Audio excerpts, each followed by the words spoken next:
इधर नीलम वैली, लीपा वैली और वहां पर वो लॉन्च पैड्स। सीबीएस में बहुत कुछ अलग होता है। जिस इलाके में इन्हें ऑपरेट करना पड़ता है वहां पर रोज नई चुनौती होती है, चुनौती की शक्ल रोज नहीं होती है।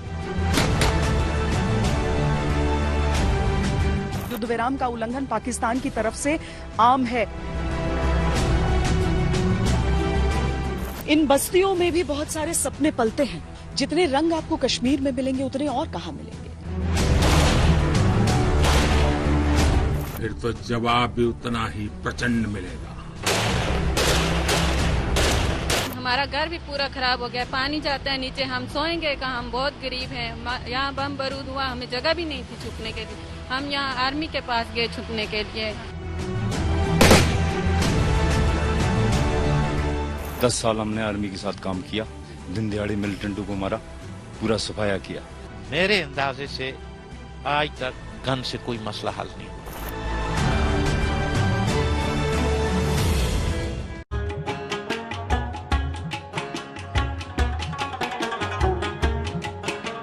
लोकतंत्र की ताकत से पाकिस्तान का गणतंत्र फेल। कश्मीर की इच्छा शक्ति से पाकिस्तान परस्ती फेल।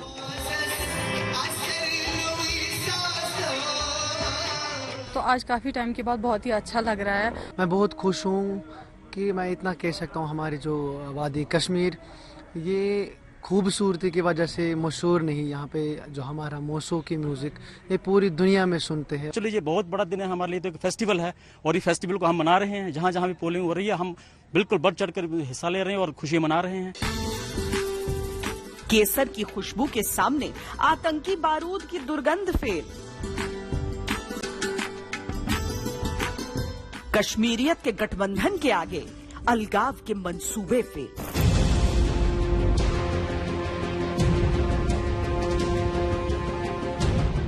हथियारों के दम पर आतंक की खेती की साजिशें फेल। आतंकी पाकिस्तान ने बंदूकें और बारूद भेजा था और अब भी भेज रहा है ताकि जम्मू कश्मीर में चल रहे डीडीसी के चुनावों के दौरान लोकतंत्र कमजोर पड़ जाए। लेकिन चुनाव के 3 चरण हो चुके, 5 चरण अभी बाकी हैं। हर वोट के बाद लोगों का जश्न देखिए।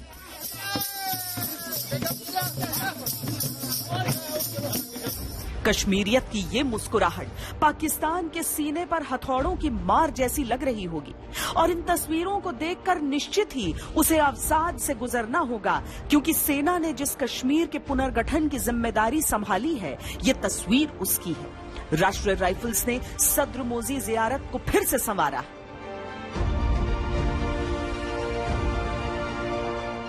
अब की केसर खूब चटक रंग का हुआ है और खूब हुआ है।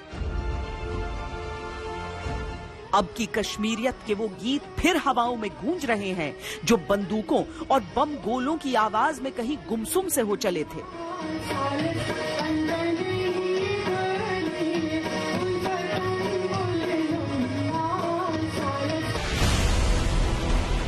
खींचता झल्लाता पाकिस्तान युद्ध विराम की अपनी आदत को जारी रखने की कोशिश कर रहा है, लेकिन ये उसकी फितरत है तो उल्लंघन की उसे सजा देना भारतीय जवानों की विशेषता। इधर नीलम वैली, लीपा वैली और वहां पर वो लॉन्च पैड्स जहां से लाइन ऑफ कंट्रोल के जरिए आतंकवादियों को भारत की सीमा में दाखिल कराने की कोशिश पाकिस्तानी सेना भी करती है फायरिंग करके। तो वो जो लॉन्च पैड्स हैं उससे आतंकी कहीं इस तरफ न भेजे जाएं, क्योंकि ट्रेनिंग वहां संभव हो पाती है पाकिस्तान द्वारा। पाकिस्तान वहां पर ट्रेन करके कोशिश करता है कि किसी तरीके से घुसपैठ करा के भारत की सीमा में दाखिल करा दे, लेकिन भारतीय सेना इस ओर पूरी मुस्तैदी से तैनात रहती है।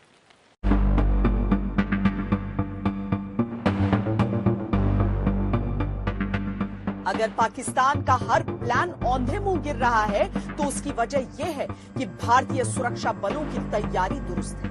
इसीलिए कश्मीर घाटी में दाखिल होने के लिए आतंकियों को जम्मू क्षेत्र में इंटरनेशनल बॉर्डर के नीचे सुरंग खोदनी पड़ी। ये जो टनल है, जैसे स्टेप में ऐसे नीचे जाते हैं, इसका जो ऊपर मुंह जाके जहाँ खुलता है, ओपनिंग है, उसके ऊपर सैंडबैग लकड़ी की सपोर्ट से ऊपर रखे गए हैं मुंह को कवर करने के लिए। और जो टनल बनाई जाती है, इसका मकसद वन टाइम एंट्री नहीं होता, जब वन टाइम इन्फिल्ट्रेशन नहीं होता, बार बार इन्फिल्ट्रेशन करने का मकसद होता है। इसलिए टनल को क्रॉसिंग के बाद भी प्रोटेक्ट करते हैं। कोई ना कोई पाकिस्तान से आदमी आता है तो उस टनल को जिस वक्त ये निकल जाते हैं फिर से अंदर से कवर करता है, जो बाहर से कवर करते हैं। सांबा सेक्टर में बीएसएफ के रीगल पोस्ट के पास मिली इस सुरंग ने पाकिस्तान के आतंक चरित्र को नए सबूतों के साथ सामने रखा। 150 मीटर लंबी और 20 फीट गहरी इस सुरंग में कराची मार्किंग वाले सैंडबैग मिले, पाकिस्तान में बने बिस्किट के रैपर मिले। जानकारी मिली है यहाँ पर जम्मू कश्मीर में सुरक्षा बलों से, उनका कहना है कि ऐसा लग रहा है कि ये हाल फिलहाल में ही जो है ये टनल बनाई गई है आतंकवादियों के द्वारा। और यहाँ पर जो पाकिस्तान की पोस्ट है ज्यादा दूर नहीं है, बस कुछ ही मीटर दूर यहाँ पर जो है पाकिस्तान की पोस्ट है। सुरक्षा कारणों से हम आगे नहीं जा सकते हैं, बिल्कुल कुछ मीटर ही यहाँ से जो है पाकिस्तानी पोस्ट जो है वो दूर है।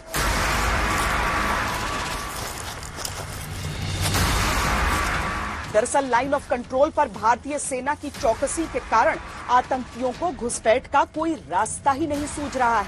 आंकड़ों के अनुसार पिछले साल के मुकाबले इस साल जम्मू कश्मीर में पाकिस्तान से आतंकियों की घुसपैठ की घटनाएं आधी से भी कम रह गई हैं।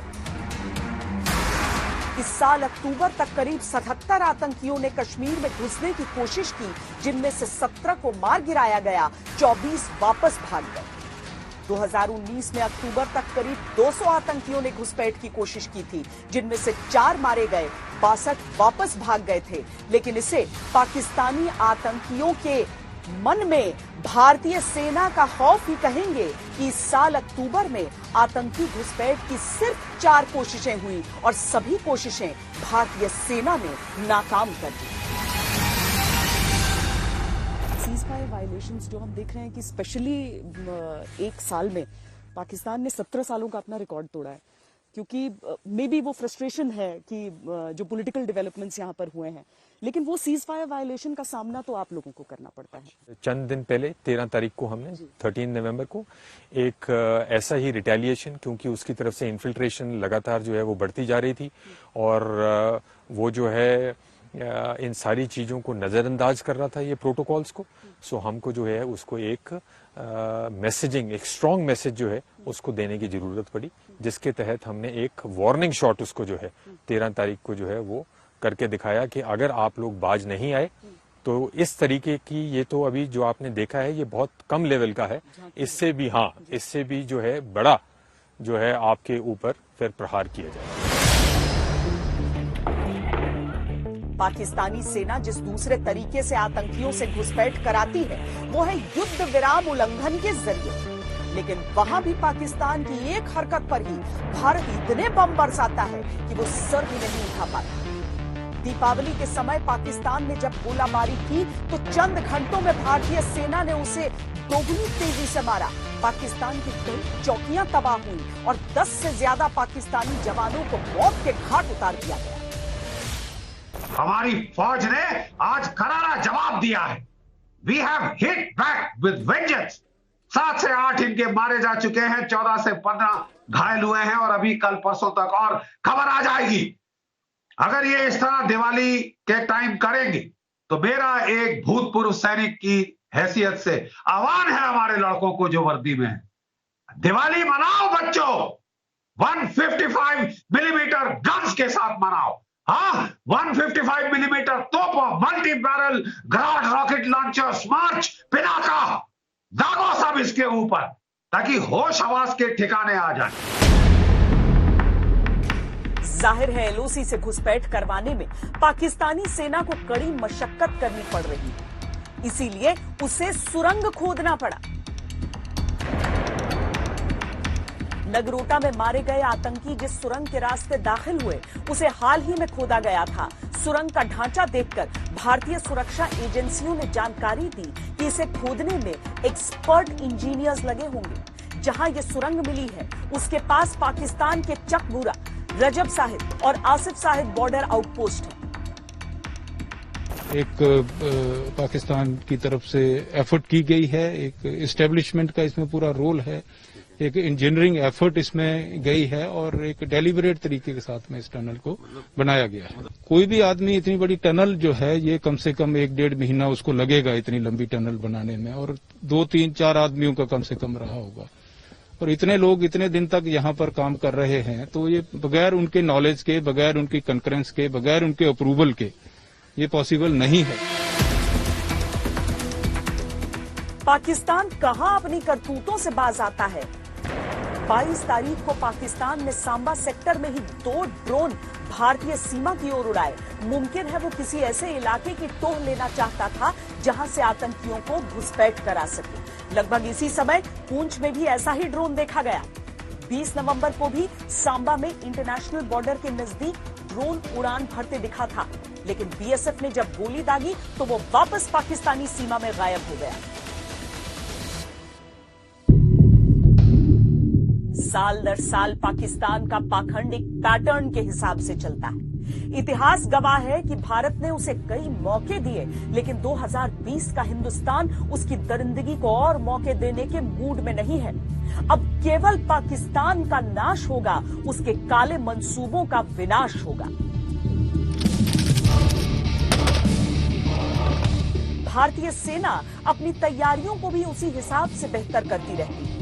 दक्षिण कश्मीर के पुलवामा में यह है भारतीय सेना का कोर बैटल स्कूल। घाटी में तैनाती के लिए जो भी सैनिक पहुंचते हैं, यहां उनकी तैयारियों को अंतिम रूप दिया जाता है। समय और चुनौतियों के हिसाब से इनकी ट्रेनिंग में परिवर्तन भी होते रहता है।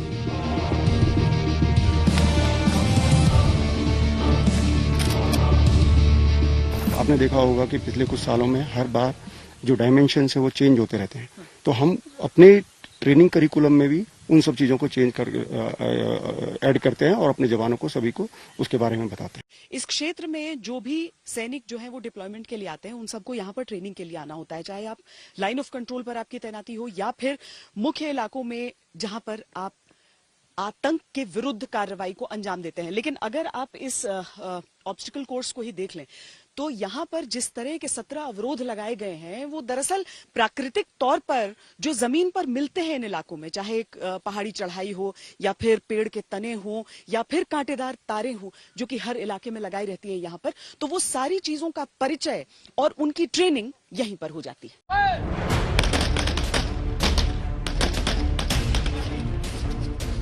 भारतीय सेना का प्रमुख किरदार है युद्ध लड़ना, लेकिन घाटी में जैसे जैसे आतंकवाद बढ़ा, इस भूमिका में भी भारतीय सेना उतरी। सीबीएस क्रू में हर जवान का एक ही लक्ष्य है। यहाँ हर ट्रेनिंग का एक ही मकसद है, कश्मीर में खतरों के बीच कैसे दुश्मन का खात्मा करना है।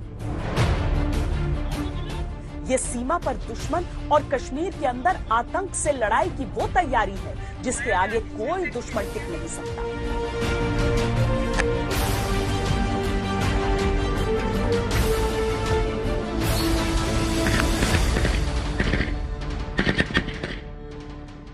यहाँ पर हम 2 तरीके की ट्रेनिंग देते हैं। तो कन्वेंशनल वॉरफेयर जो कि पीस टाइम में हमारे जवान सभी करते ही हैं, लेकिन यहाँ जो आते हैं, यहाँ आने के बाद एलसी पे तो जो कन्वेंशनल वॉरफेयर है वो तो हम करते ही, उसके लिए ट्रेनिंग करते ही करते हैं, लेकिन हिंटरलैंड में CICT के लिए, काउंटर इंसर्जेंसी और काउंटर टेररिज्म के लिए हम बंदों को पहले यहाँ ट्रेन करते हैं अपने ट्रूप्स को, उसके बाद ही वो ऑपरेट करते हैं।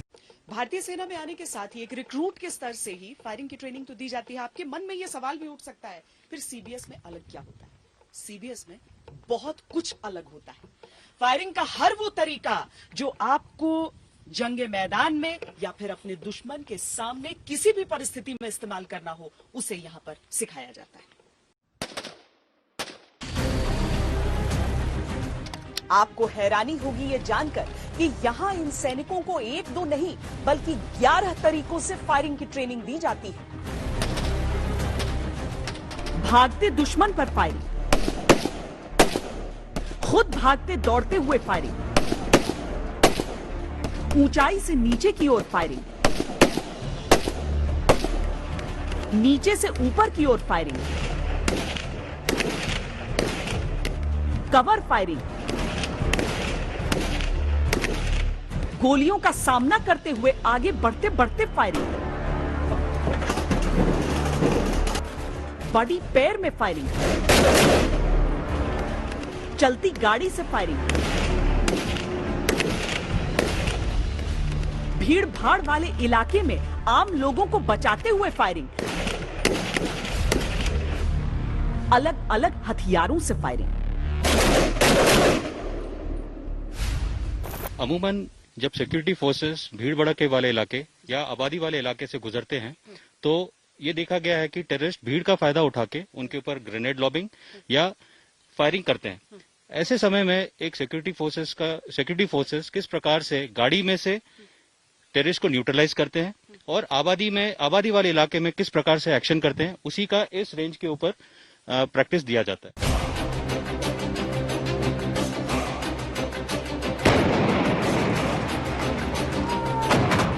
करगिल युद्ध में जिन चुनौतियों का सामना हमने किया, उसके बाद सैन्याभ्यास में बहुत परिवर्तन आया है। करगिल युद्ध में पाकिस्तानी ठंड के मौसम में बर्फ की आड़ लेकर घुस आए थे और ऊंचे ऊंचे पोस्ट पर चुपके से कब्जा कर लिया था। उन चोटियों से पाकिस्तानियों को खदेड़ने में कई कठिनाइयां आई थी, क्योंकि ऊंचे पहाड़ पर बैठे दुश्मन पर नीचे से गोलियां चलाना बहुत मुश्किल हो रहा था।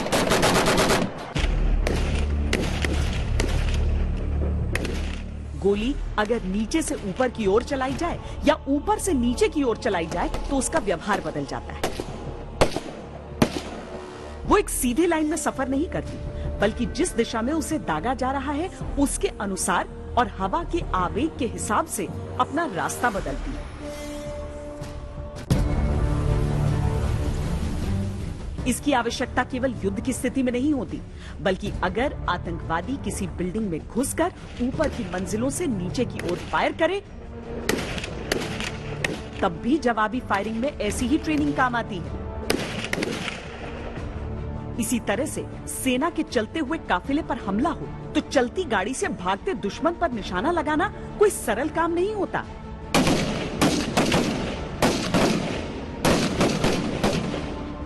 अधिकतर ऐसा होता है कि जब भी किसी टुकड़ी को आतंकी होने की खबर आती है तो ऑपरेशन उसी समय लॉन्च करना होता है।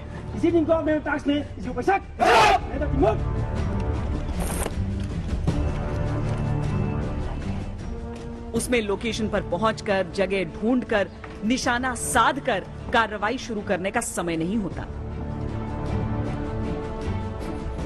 इसीलिए इन वीरों को निशानेबाजी की ऐसी ट्रेनिंग दी जाती है जिसमें ये भागते, दौड़ते, सामने की गोलियों से बचते हुए भी सटीक निशाना लगा सके। फ्लीटिंग टारगेट्स जैसे अगर आपको भीड़ में मिलते हुए नजर आएंगे, जब टारगेट एक्सपोज होता है उसी टाइम पे फायर करना है। ऐसे नहीं है कि आप भीड़ के अंदर फायर करेंगे या जब टारगेट आपको नहीं दिख रहा है आप फायर नहीं करेंगे।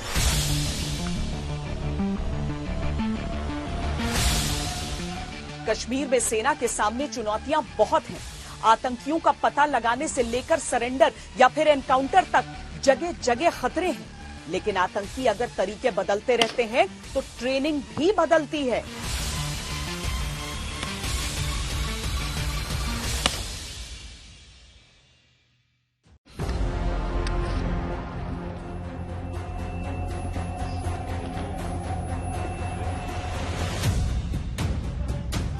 घाटी में आज तक जितने भी किस्म के ऑपरेशंस हुए हैं उन्हें यहाँ इस गांव में हूबहू उतारा गया।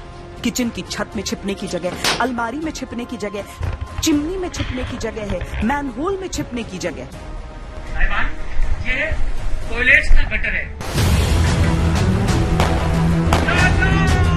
बशीर अहमद भट्ट के घर के अंदर जितने भी सदस्य हैं कृपया करके अपने मकान की खिड़कियां दरवाजे खोल के बाहर आ लें। आपको सिक्योरिटी फोर्सेस द्वारा चारों तरफ से घेर लिया गया है। अमूमन ये भ्रम फैलाने की कोशिश की जाती है कि सेना मानवाधिकार नहीं देखती, केवल मारना जानती है। लेकिन ट्रेनिंग का ये हिस्सा देखिए, जहां आतंकी को मारने से पहले उसे सरेंडर कराने की कोशिशें सिखाई जाती हैं। सिक्योरिटी फोर्स आपको सरेंडर करने का एक मौका दे रही है और आपके खिलाफ कोई ज्यादा सख्त कार्रवाई नहीं की जाएगी। लेकिन सतर्कता पर बिल्कुल भी कॉम्प्रोमाइज की इजाजत नहीं। बाहर आते लोगों की चेकिंग के जरिए ये देखा जाता है कि कहीं कोई आतंकी फरार तो नहीं हो रहा। आतंकी का खात्मा ट्रेनिंग का अंतिम विकल्प है। जरा सोचिए, भारतीय सेना के जिन जवानों को योद्धा बनाते हुए भी ऐसे संस्कार दिए जाते हों, वो दुनिया में सर्वश्रेष्ठ कैसे नहीं होंगे।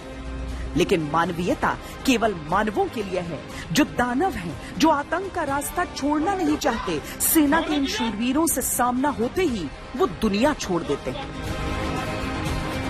प्रशिक्षण में जितना समय लगाया जाए उतना कम समय मुकाबले में लगता है। प्रशिक्षण में जितना पसीना बहाया जाए उतना कम खून मुकाबले में बहता है। ये नियम है और इस नियम का पालन करते हैं हमारे योद्धा। लेकिन ये समझिए कि जिस इलाके में इन्हें ऑपरेट करना पड़ता है वहां पर रोज नई चुनौती होती है। चुनौती की शक्ल रोज नहीं होती है, मुश्किलों का चेहरा अलग होता है और उसके लिए ये प्रशिक्षण यहां सीबीएस में इन्हें तैयार करता है। रुक रहे हैं एक ब्रेक के लिए। ब्रेक के बाद सरहद की वो तैनाती जिसके आगे पाकिस्तान हो रहा है बुरी तरह से पस्त। आप देखते रहिए आज तक।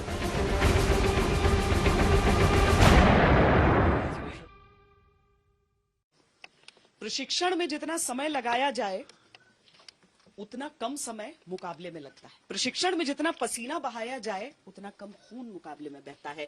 ये नियम है और इस नियम का पालन करते हैं हमारे योद्धा। लेकिन ये समझिए कि जिस इलाके में इन्हें ऑपरेट करना पड़ता है वहां पर रोज नई चुनौती होती है। चुनौती की शक्ल रोज नहीं होती है, मुश्किलों का चेहरा अलग होता है और उसके लिए ये प्रशिक्षण यहां सीबीएस में इन्हें तैयार करता है।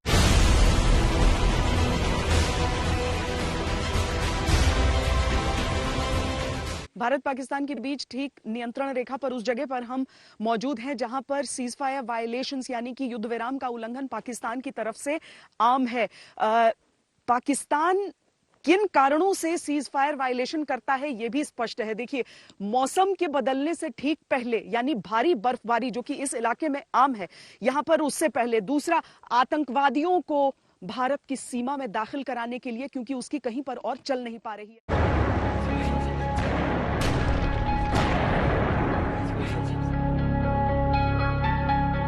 2020 में पाकिस्तान ने युद्ध विराम उल्लंघन की भी हदें तोड़ दी हैं। अभी साल पूरा होने में समय बचा है और पाकिस्तान ने 4065 बार सीज फायर तोड़ा है। जब घर में नहीं थे, जब गोला बारूद हुआ तो छुपे जाके आर्मी ने हमें पनाह दी, वहां जाके उनके बिंकर में। नहीं, सिविल में इधर कोई बिंकर है नहीं कुछ है। तो आर्मी थोड़ा दूर है, वहाँ भी भाग के छोटे छोटे बच्चे हैं, गरीब आदमी, घर में कुछ नहीं है खाने पीने के लिए। हमारा घर भी पूरा खराब हो गया, पानी जाता है नीचे, हम सोएंगे कहाँ, हम बहुत गरीब हैं। यहाँ बम बारूद हुआ, हमें जगह भी नहीं थी छुपने के लिए। हम यहाँ आर्मी के पास गए छुपने के लिए। मकान खत्म हो गया, बारूद आता है, हम मर जाएंगे। बच्चों को लेके आर्मी वालों के पास भाग गए। उधर डर रहता है उन्होंने हमेशा। अगर ये है ना पुल है, ऐसे गाड़ी उतरती है तो फिर भी हमें डर लगता है। ये त्रासदी है कि पाकिस्तान जानबूझकर आम नागरिकों को निशाना बना रहा है। पुंछ में, तंगधार में, उरी में, राजौरी में, हर इलाके में पाकिस्तानी गोले स्कूलों, मस्जिदों और घरों को टारगेट कर रहे हैं। यहां पाकिस्तान का गेम प्लान समझिए। अगले साल जनवरी से यूनाइटेड नेशन सिक्योरिटी काउंसिल में भारत के 2 साल के टर्म की शुरुआत हो रही। पाकिस्तान जानता है कि उसके उकसावे का जवाब भारत दोगुनी शक्ति से देता है। आत्मरक्षा में उठाए कदम को पाकिस्तान दुनिया में ऐसे पेश करना चाहता है कि भारत गोलाबारी कर रहा है, पर दुनिया बेवकूफ नहीं है।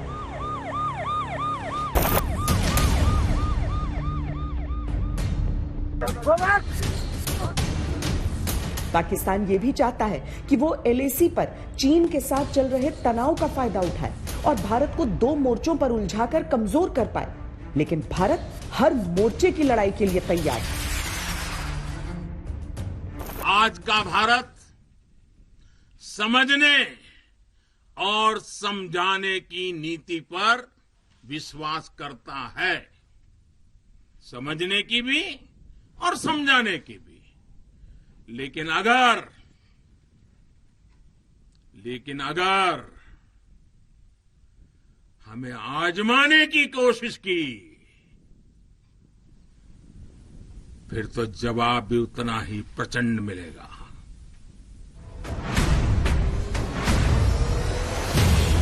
प्रधानमंत्री के हुंकार के जवाब में इमरान खान ने भी झूठी अकड़ दिखाई और कहा कि पाकिस्तान की ताकत को कोई कम करके न आके, लेकिन धोखेबाजी की फितरत ही सबसे बड़ा सबूत है। पाकिस्तान में ताकत है ही नहीं, वो केवल साजिश और झूठ से काम चलाता है। यही कारण है कि पाकिस्तान के एक वार पर भारत करता है डबल प्रहार।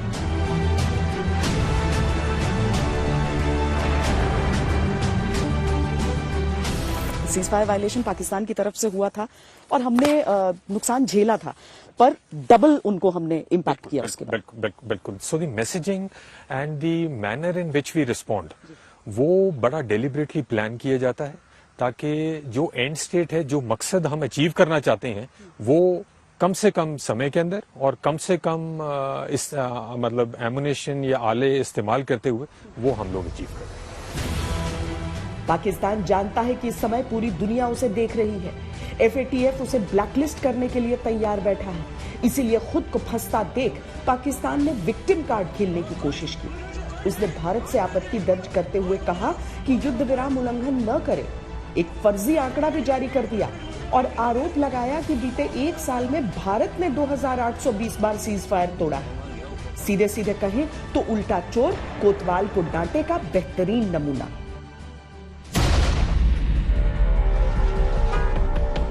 हकीकत तो यह है कि भारत की सेना सरहद के हर जटिल इलाके में पाकिस्तान की मौका परस्ती का सामना कर रही है और उसकी हर गलतफहमी का इलाज कर रही है। वैसे पाकिस्तान का एक और मंसूबा है जिसे भारतीय सेना तार तार कर रही है। वो है स्थानीय युवाओं को भड़काने और आतंक के रास्ते पर ले जाने का पाकिस्तानी प्लान। इस साल सेना के एनकाउंटर में कई पाकिस्तानी टेररिस्ट मार गिराए गए हैं, तो बड़ी तादाद में स्थानीय आतंकियों ने सरेंडर भी किया है। आतंक के रास्ते से लौटे इन लोगों की बातें पाकिस्तान के मुंह पर करारा तमाचा है। 99 की बात है। हम लोग जब इस मिलिटेंसी में मुलव्वस हो गए, छोटे थे उस वक्त, 13 साल की मेरी एज थी। बस 13 साल की एज थी। अभी 40 साल मेरी एज है जी। तो उस वक्त हम एक बेकावे में आ गए। ये हमारे को पता नहीं है कि आजादी क्या है, बर्बादी क्या है, किसी चीज का हम अनपढ़ हैं। मैं जीरो हूँ, बिल्कुल मैं अनपढ़ हूँ। हमारे को ये मालूम नहीं था हिंदुस्तान क्या है, पाकिस्तान क्या है, डिस्ट्रिक्ट कुपवाड़ा क्या है, बिल्कुल ये पता हमारे को था ही नहीं। पीओके ले गए आपको? हाँ, पीओके ले सीधा, और वहां से फिर दूसरे ट्रैक के साथ हमारे को 20 दिन के अंदर रेफर कर दिया फिर वापस। और जब वापस हम यहाँ आए तो फिर हमने देखा कि यहाँ का कुछ माहौल, इसमें जिंदगी को कुछ चैन सुकून नहीं है। गलती बात ही मिलिटेंसी में जाना। फिर हमने आर्मी के साथ ज्वाइन किया। 10 साल हम आर्मी के साथ रहे। बंदूक उठाकर कितने साल आपने बिताए थे? क्या उम्र थी उस समय आप? हमारी उम्र थी लगभग 20-25 साल। 25 जी हाँ। मजबूरी थी या मजबूरी? प्रेशर था। इन बस्तियों में भी बहुत सारे सपने पलते हैं। भारतीय सेना की तरफ से कोशिशें कायम है और लगातार जारी हैं। और इस साल की शुरुआत से अभी तक आप देख सकते हैं कि कितनी बड़ी संख्या में जो आतंक के रास्ते पर चल निकलते हैं वो वापस आते हैं, वो अपने बंदूक को रखते हैं। लेकिन आज जरूरत इस बात की भी है कि उस रास्ते पर निकलने की आवश्यकता किसी को न पड़ जाए। हाँ, पाकिस्तान की तरफ से ये साजिशें होती हैं और अधिकतर आप किसी का भी अनुभव देख लीजिए तो वो पैसे के कारण होता है या फिर उन्हें गलत बातें बताकर बहकाया जाता है, ब्रेन वॉश किया जाता है। इनमें से कुछ ऐसे भी थे जिन्होंने 90 के दशक में ही हथियार उठा लिया था, लेकिन जैसे ही इन्हें पाकिस्तान का असली चरित्र समझ आया, जैसे ही अलगाववाद का सच्चा चेहरा दिखा, इन्होंने हथियारों का मुंह आतंकवादियों की ओर मोड़ दिया। जबरदस्ती लेके गए, बोला बंदूक उठाना है, जहाद करना है। तो हम 5-6 महीने रह गए उनके साथ और हम लोग आर्मी के साथ ज्वाइन किया। फिर 10 साल हमने आर्मी के साथ काम किया। दिन दिहाड़े मिलिटेंटों को मारा, पूरा सफाया किया। ये हमारे को आइडिया लगता है कि सारा हिंदुस्तान आकर मिलिटेंसी खत्म नहीं कर सकता था, बिल्कुल नहीं कर सकता था। कि जो मैं जानता हूं वो आप नहीं जान सकते। जिस इलाके से मैं आया हूं उस इलाके में जो मैं जानता हूं वो आप नहीं जान सकते। हमने इंडियन बंदूक उठाई, इंडियन बंदूक हमने उठाई। हम STF में गए, हमने बंदूक उठाई, हमने जहां मिलिटेंट का पता लगा वहां पर मिलिटेंट को मरवाया या पकड़वाया। पाकिस्तान का इंटरनेशनल प्रोपेगेंडा कहता है कि घाटी के युवा विचारधारा की लड़ाई लड़ रहे हैं। वो कान खोलकर ये हकीकत सुन ले। मैंने हथियार उठाया था लगभग 1992 की बात है, जब उस टाइम मतलब एक अफवाह हुई, जैसे लोग जमा हुए कि ये पार जा रहे हैं, मतलब ऐसा कर रहे हैं, पैसा मिल रहा है, ये हो रहा है, वो हो रहा है।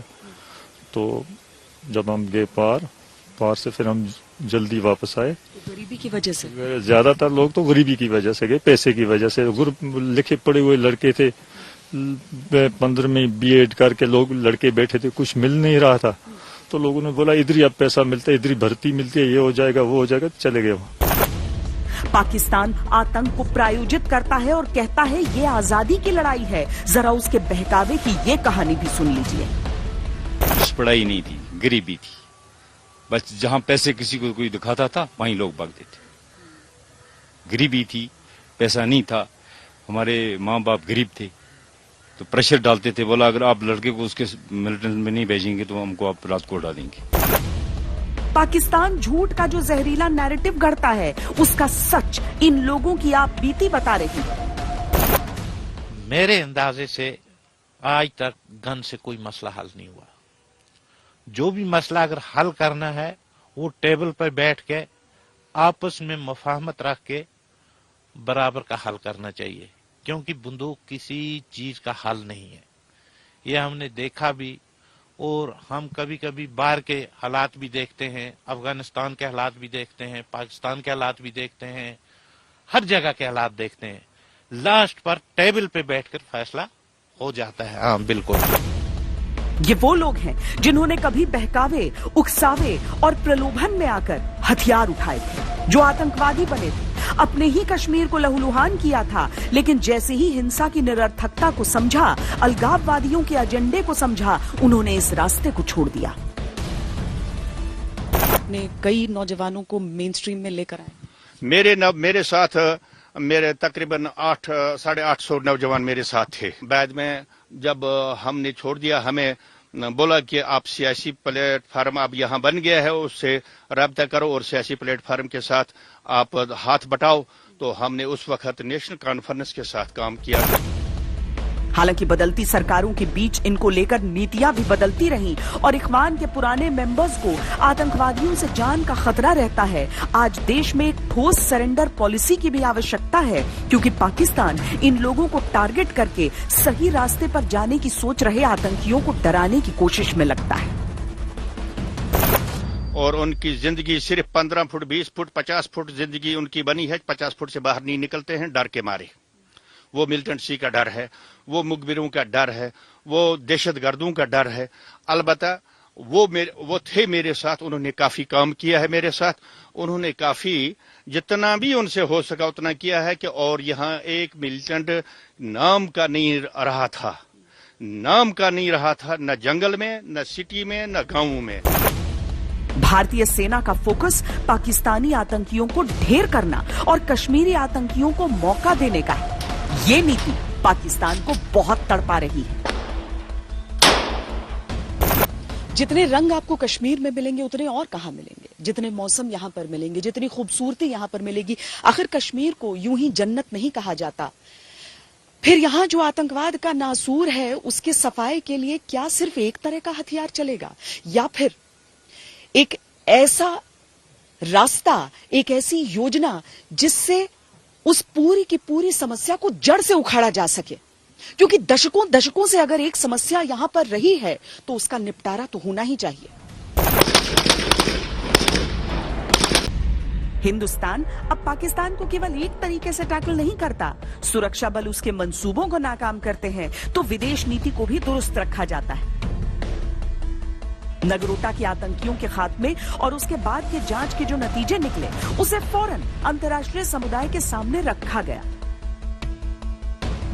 नगरोटा के विफल आतंकी हमले पर भारत ने एक डॉसियर तैयार करके अमेरिका, फ्रांस, ब्रिटेन, रूस और चीन को सौंप दिया।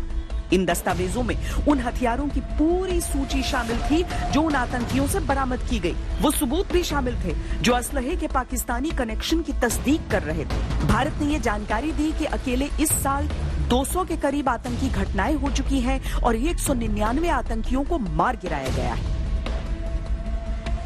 कश्मीर में जिला स्तर के चुनाव हो रहे हैं और पाकिस्तान इस फिराक में है कि किसी तरह लोकतंत्र के पर्व पर आघात कर सके, लेकिन भारत उसकी हर काली करतूत को विफल करने के लिए सतर्क है, तैयार है। अभी के लिए इतना ही। देश और दुनिया की बाकी खबरों के लिए आप देखते रहिए आज तक।